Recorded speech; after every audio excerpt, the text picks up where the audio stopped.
From Gail Sayers' farewell speech to Dan Marino's Super Bowl blowout, every heartbreaking NFL moment covered in this video left fans and players deeply moved. Now it will do the same to you. Starting with Gail Sayers' emotional speech. Before the legend Gail Sayers passed on, he was known for melting people's hearts with both his skills and words. About how the American people have lost their dedication to excellence. Gail Sayers once had the whole stadium filled with emotions when, after running back for the Chicago Bears, he delivered a poignant farewell speech because of a career-ending knee injury. Before then, Gail Sayers, the Kansas Comet, often danced through defenses like a leaf caught in a whirlwind, but fate dealt him a cruel hand. In 1972, during a Monday Night Football game, Gail Sayers tore his knee ligaments, ending his illustrious career prematurely. The Soldier Field crowd held its breath as he limped off the field. In his farewell speech, Sayers choked back tears, thanking teammates, coaches, and fans. His words echoed across the stadium, "I love Chicago and I love the Bears." The crowd rose, applause thundering like a standing ovation during a symphony's crescendo. But speaking of emotional crowds, it seems Sean Taylor's fans were quite tearier than Gail's. Number 2, Sean Taylor's tragic death. It was a tragic passing in 2007 when Shawn, a talented safety for the Washington Redskins, was killed during a home invasion. His loss shook the NFL community. Taylor often patrolled the secondary like a guardian angel. But one night, intruders invaded his home and Taylor confronted them. A gunshot pierced the silence and our hearts shattered. Taylor fought for life, but destiny had other plans. A few weeks afterwards, the Redskins would play their next game with an empty spot in the secondary, a void where Taylor once stood. The guy who's expected to replace Sean Taylor in the line. The crowd held up signs, tears streaming down painted faces. The stadium felt like a cathedral mourning a fallen warrior, and deep down you could feel them whispering, "Rest in peace, Shawn." But as much as players' lives can end with gunshots, others have had their careers end with fatal injuries. This might just be the worst because the pain of injuries goes both ways, flesh and bones. This time around, it was Dennis Byrd's career-ending injury in 1992. New York Jets defensive lineman Dennis Byrd suffered a spinal cord injury that left him paralyzed. His resilience and recovery inspired many. Dennis Byrd, a New York Jets lineman, chased quarterbacks with the tenacity of a lion hunting prey. But during a game, fate twisted cruelly. A collision left him paralyzed from the neck down. The cheers turned to hushed gasps. Months later, Byrd defied the odds, walking onto the field during a Jets game. The crowd erupted, tears blurring their vision. Bird's eyes met ours, saying, "Never give up." We felt the power of resilience, the human spirit refusing to bow. Number 4, Chiefs vs. Bills playoffs. Failing to take a cue from Dennis Byrd's incident, this next mishap comes as one of the most heartbreaking scenes the NFL has ever witnessed, as it caused one NFL player to vanish off the face of the earth in addition to ruining a fan's permanent tattoo and ripping up the entire stadium. It happened recently in the game between the Bills and the Chiefs. And although the Chiefs were in town for a playoff game against them and the winner was going to the AFC Championship, January 21st, 2024 was supposed to be different because for the second year in a row, the Chiefs had ended the Bills' playoff run. Therefore, everyone felt that this game would be different because it was being played at Buffalo's home. As the game progressed, both sides engaged in physical altercations and made daring maneuvers to stay in close proximity to one another. Bills kicker Tyler Bass missed a 44-yard throw, but he didn't make it in that kind of situation. It was devastating, and even though the game wasn't finished, people had already given up on hope. In the end, the Chiefs won the game by running out the time. With the Bills' season officially finished, they waved and oppressed all of the fans, leaving all of their followers in tears. But it didn't end there, because the fans started sending him a lot of hate tweets because of what he did during the game. But the worst part of it all occurred when some even threatened to kill him from death threats. Look, it's horrible because Tyler was so depressed about this that he simply wiped all of his social media accounts and went off the grid altogether. Cyberbullying is devastating, and I just hope he's alright. And while Tyler's case didn't take things to a level more horrific than the situation demanded, this next player couldn't just stand the heat, he had to switch it all up. Number 5, Junior Seau's tragic death. This case, at this point, is being investigated as a suicide. It was the suicide incident of beloved linebacker Junior Seau which shocked the NFL world to its core, and his impact on and off the field remains unforgettable. Junior Seau, the Chargers' heart and soul, played linebacker with fire in his veins. But little did the fans and officials know that off the field, darkness was creeping in. A lot of personal stuff he couldn't put out had crippled Junior so badly that on that gloomy day in 2012, he took his own life.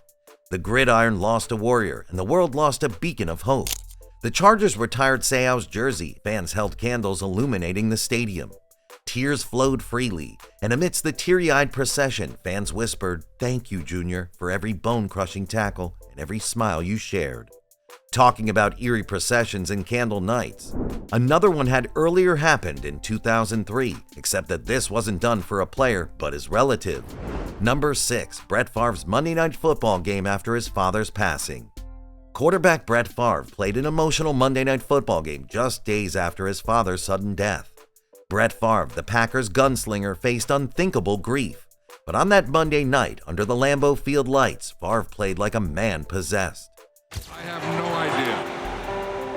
I was so nervous before the game. It was the most nervous I've ever been in a game. With tears in his eyes, Favre threw for 4 touchdowns, each a tribute to his father and a testament to his endearment to the game. The crowd roared, feeling the raw emotion. But amidst all that, even they knew at that moment, football was more than yards and touchdowns. It was love, loss, and legacy. 3 years later, in what would have been another heartbreaking turn of events, a man saved the day. Number 7, Steve Gleason. Former New Orleans Saints player Steve Gleason, battling ALS in 2006, blocked a punt during the team's first game back in the Superdome after Hurricane Katrina.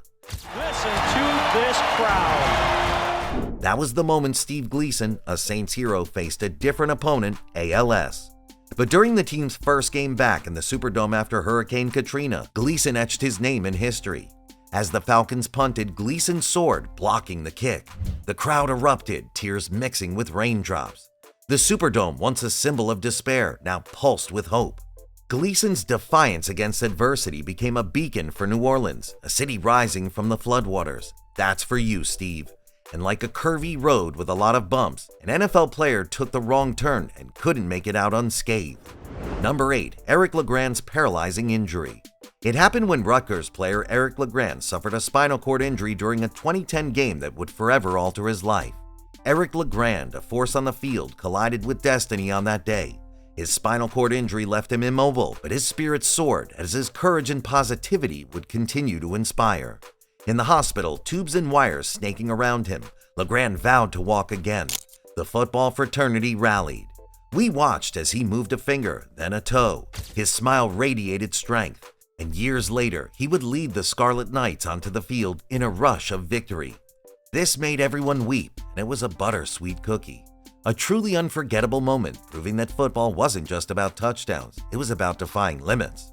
And talking about defying limits, this next guy did the unthinkable.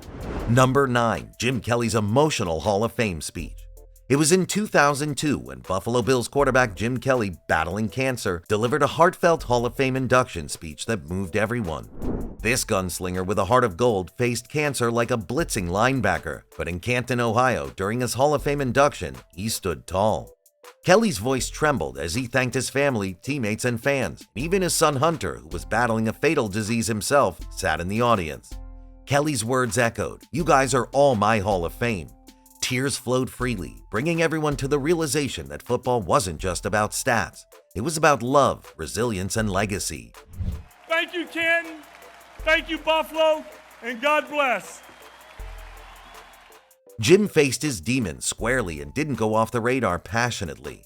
And speaking of passion, you're going to see it once again, but this time the player involved didn't live to tell the story. Number 10, Pat Tilmans' sacrifice. It happened when former NFL player Pat Tilmans left football to serve in the military after 9/11. Tragically, he lost his life in Afghanistan. At that moment, when the Arizona Cardinals safety left the NFL to serve his country, he didn't know that a grim fate awaited him. As he traded his helmet for a soldier's uniform, he was equally teasing away a life he'd never have again. And so it happened. As Tilmans fought in Afghanistan in 2004, the bullets whizzed past him. The NFL lost a player, but America gained a hero. It is one of the few moments when a player showed us what true courage looks like. I know, players are often at the forefront of battles, pelted by either shoes or eggs when the fight goes against them. But this time, it was a player's daughter who fell into a hazardous battle with cancer. Number 11, Devon Stills' daughter's cancer. In 2014, Cincinnati Bengals player Devon Stills' daughter, Leah, fought cancer, and the NFL rallied around them, showing all the love and care they needed to pull through. And of a truth, it was a first, as Devon Stills faced a foe more formidable than any linebacker, childhood cancer. His daughter Leah fought with the heart of a champion. The Bengals rallied around Leah. Pink ribbons adorned helmets, and fans wore Leah's strong shirts. Soon, millions of people were cheering for Leah. Eventually, Leah rang the bell at the Children's Hospital, signaling the end of her treatment, and everyone erupted in cheers. These moments remind us that football isn't just a game. It's a canvas where humanity paints its most profound emotions, just like what happened during Super Bowl 34. Number 12, Steve McNairs 1 yard short. In the year 2000, the Tennessee Titans trailed the St. Louis Rams by 7 points in the final seconds of Super Bowl 34. That was when Steve McNair, the fearless quarterback, orchestrated a miraculous drive. St. Louis Rams in that Super Bowl, it was exhilarating, it was breathtaking. He set a Super Bowl record with 64 yards rushing in that game. And then with seconds left, McNair connected with Kevin Dyson, but Dyson was tackled just 1 yard short of the end zone as time expired. The agony of defeat was etched on their faces. In his desperate lunge, Dyson stretched out, fingertips brushing the goal line. But the clock ran out and the Rams won. The Titans' dream slipped through their grasp. A single yard stood against them in glory, devastation just from a single yard. But do you know what else brought this type of devastation? It was one time the Patriots played in 2001. Number 13, Drew Bledsoe's injury and Tom Brady's rise. Drew Bledsoe, the New England Patriots franchise quarterback, suffered a devastating injury early in the 2001 season. It happened when Tom Brady came in with an unheralded backup. Brady's emergence marked a turning point, but it came at the cost of Bledsoe's career. Bledsoe, watching from the sidelines, felt a mix of pride and heartache as Brady led the Patriots to a Super Bowl victory. The torch had been passed, but it burned on him severely. Picture a fellow teammate stealing the show at your detriment. Yeah, you got that, right? But who says heartbreaking should be all about broken bones? Definitely not this next player. Number 14, the Immaculate Reception.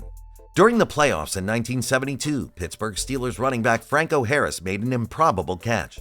The ball ricocheted off another player, and Harris scooped it inches above the ground, sprinting to the end zone. Franco Harris has it, and he's over! For the Oakland Raiders, it was a gut-wrenching twist of fate. A single occurrence that would shape history.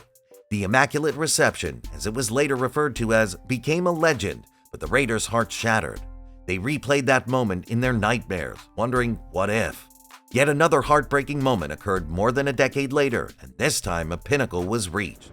Number 15, Dan Marino's Super Bowl blowout. During the 19th Super Bowl in 1985, Dan Marino, the Miami Dolphins' record-setting quarterback, reached the pinnacle, the Super Bowl. But the San Francisco 49ers defense suffocated him, and Marino's dream crumbled. As the final whistle blew, Marino trudged off the field, shoulders slumped. His brilliance couldn't overcome the 49ers' dominance. They had to watch the Lombardi Trophy that they'd almost won slipping away. This left Marino haunted by what might have been sins, sobs, tears. Hold up on that, tears, because this next incident took the joy away from what was supposed to be a happy day for fathers. Number 16, Javon Walker's Father's Day tragedy. It was in 2007 when Javon Walker, a talented wide receiver for the Denver Broncos, celebrated Father's Day with his dad. But that joy soon turned to horror when his father was horribly murdered during a robbery incident later on. This left Walker playing the 2007 season with a heavy heart. Every catch, every touchdown was dedicated to his father. Everyone felt the weariness in the air as the football field became a sanctuary where Javon channeled grief into determination. It's just like I said, every heartbreaking NFL moment covered in this video will have you deeply moved. I also hoped it would move you to subscribe and drop a like just before you check out this video where I covered rare NFL 1 in a million magic moments.